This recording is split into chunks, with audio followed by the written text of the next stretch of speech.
तो आज के वीडियो में थोड़ी सी कड़वाहट रहेगी, थोड़ी सी नोक झोंक है।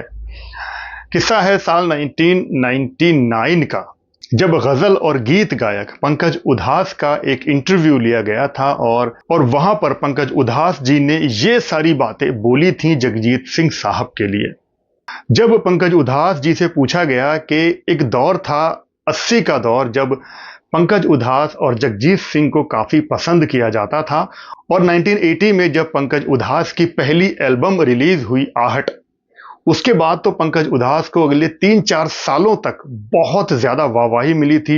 लोगों ने हाथों हाथ लिया था, उनकी गजल गायकी के लोग फैन हो गए थे। लेकिन उसके बाद धीरे धीरे कुछ ऐसा हुआ कि पंकज उधास की गायकी और गजल लोगों ने थोड़ी कम पसंद करनी शुरू कर दी। और अगर आज की बात करें तो गजल गायकी में सबसे पहले नाम जगजीत सिंह का आता है। गजल यानी कि जगजीत सिंह, ना कि पंकज उधास। और यह कहा गया कि जगजीत सिंह उनसे काफी ऊपर हैं। इस बात पर पंकज उधास जी ने कहा था कि यह आपकी गलत फहमी है। हिंदुस्तान में अगर गजल जानी जाती है तो वो मेरे नाम से, यानी कि पंकज उधास के नाम से। उन्होंने आगे जगजीत सिंह साहब की तारीफ भी की और पंकज उधास जी ने कहा कि Jagjit Singh is a wonderful singer, no doubt about it. लेकिन उनकी गायकी बहुत सीमित है, लिमिटेड गायकी है, और कुछ वर्ग के लोग ही जगजीत सिंह की गायकी को पसंद करते हैं। पंकज उधास जी ने कहा कि जगजीत सिंह की आवाज की रेंज भी लिमिटेड है, ज्यादा बड़ी रेंज नहीं है, इसी वजह से कम लोग ही उनको पसंद करते हैं। और जहां तक मेरी यानी पंकज उधास की बात है, तो उन्होंने तो गायकी में एक मिशन शुरू किया है। अगर आप एक छोटे बच्चे से भी पूछेंगे कि गजल गायकी में कौन सिंगर उनको पसंद है, तो वो पंकज उधास ही बोलेगा, और वो कहेगा उस गजल के बारे में, चिट्ठी आई है वतन से चिट्ठी आई है, क्योंकि ये बहुत फेमस गजल है। आगे पंकज उधास जी ने कहा था कि जगजीत सिंह को तो शायद लोग पहचान भी ना पाएं, लेकिन अगर मैं कहीं बाहर जाता हूं तो एक बच्चा भी मुझे पहचान लेता है कि ये पंकज उधास हैं। जगजीत सिंह को तो शायद लोग नोटिस भी ना करें। ये सारी बात पंकज उधास जी ने उस इंटरव्यू में कही, और वो इंटरव्यू आज भी यूट्यूब पर अवेलेबल है।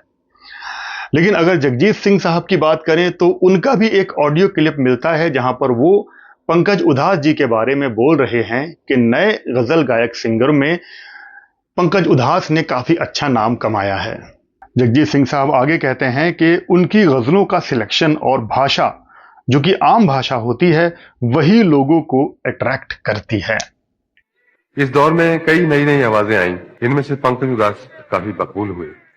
उनकी सिलेक्शन और कंपोजिशन में आम लोगों को अट्रैक्ट करने का एक अजीब। अगर दोनों सिंगर्स की गजल गायकी की बात करें तो जगजीत सिंह साहब का पहला एल्बम साल 1976 में आया था, द अनफॉरगेटेबल, जिसमें वो गजल थी बात निकलेगी तो फिर दूर तलक जाएगी। और जैसा कि मैंने बताया, पंकज उधास जी की गजल एल्बम आई साल 1980 में आहट नाम से।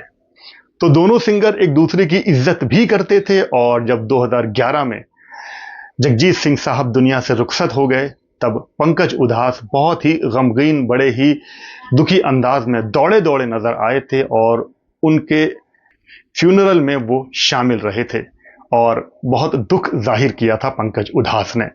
तो इन दोनों के दिलों में एक दूसरे के लिए इज्जत तो थी ही। लेकिन आपका क्या कहना है? आपको जगजीत सिंह साहब की कौन सी गजल इस वक्त याद आ रही है या पसंद है, और पंकज उधास जी की आपको कौन सी गजल इस वक्त याद आ रही है या बहुत पसंद है? कमेंट जरूर करिएगा। दोनों की गायकी कमाल थी, दोनों गायकों ने गजल गायकी में अपना अपना एक अलग मुकाम बनाया था और पहचान बनाई थी। तो आज रेट्रो शावेज के यादों के रूहानी किस्से में बस इतना ही। आप सब लोग अपना बहुत बहुत ख्याल रखें और देखते रहें रेट्रो शावेज। जय हिंद, जय भारत।